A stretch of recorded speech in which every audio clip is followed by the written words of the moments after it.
நேற்று வந்து கோல்பேட்டில் சித்திரை திருவிழாவுக்கு வந்து என் ஃப்ரெண்ட்ஸ் வந்து கூட்டு போனாங்க. என் ஃப்ரெண்ட்ஸ் எல்லாருமே வந்து ஃபாரின்ல இருந்தாங்க. சரிங்களா, பசங்க எல்லாமே ஃபாரின் தான் ஒர்க் பண்ணுறாங்க. என் காலேஜ் ஃப்ரெண்ட்ஸுங்க. சரிங்களா, பாதி பேர் சென்னையில் இருக்காங்க, பாதி பேர் வந்து ஃபாரின்ல இருக்காங்க. நேற்று வந்த ஃப்ரெண்ட்ஸ் எல்லாருமே துபாயிலேருந்து வந்திருக்காங்க. ஏன்னா துபாயில் அவங்களுக்கே தெரியும், அங்கே வந்து போர் நடந்துகிட்டு இருக்கு.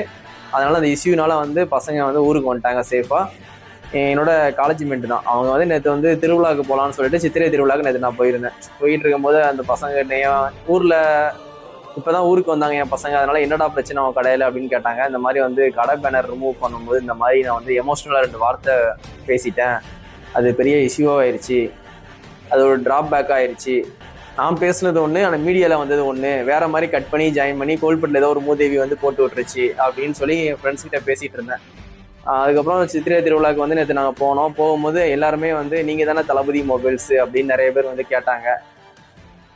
அதுக்கப்புறம் எல்லாருமே வந்து சித்திரை திருவிழாவில் பார்க்குறவங்களாம் வந்து இதெல்லாம் பெரிய தப்புலாம் கிடையாது, நீங்கள் எமோஷனலாக 2 வார்த்தையை விட்டுட்டீங்க, எதுக்கு வந்து தலை குனிஞ்சு போகிறீங்க, நீங்கள் தலை நிமிந்து போங்க அப்படின்னு சொல்லிட்டு பசங்க எல்லாருமே பார்க்குறவங்க எல்லாருமே சொன்னாங்க.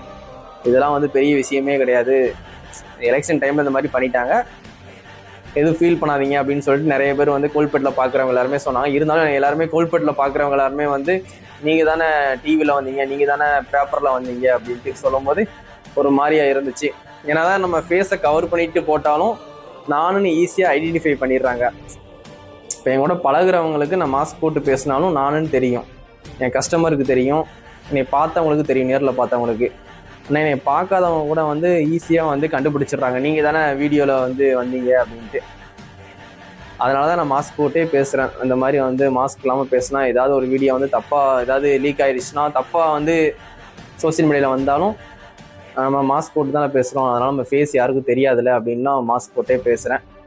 அது மாதிரி நேற்று வந்து பசங்க வந்து கூட்டு போனாங்க. அந்த மாதிரி என் ஃப்ரெண்ட்ஸுங்க சித்திரை திருவிழாவுக்கு எல்லாருமே கேட்டது ஒரு மாதிரியாக இருந்துச்சு, ஒரு மாதிரி ஃபீலிங்காக இருந்துச்சு. நான் எல்லாருமே சப்போர்ட் தான் பண்ணாங்க. இதெல்லாம் வந்து பெரிய இஷ்யூலாம் கிடையாது, விஜயனை பேனரை எடுத்த எமோஷ்னலாக நீங்கள் பேசிட்டீங்க, இதெல்லாம் பெருசு பண்ணிக்காதீங்க அப்படின்னு சொல்லிட்டு ஆறுதல் தான் சொன்னாங்க.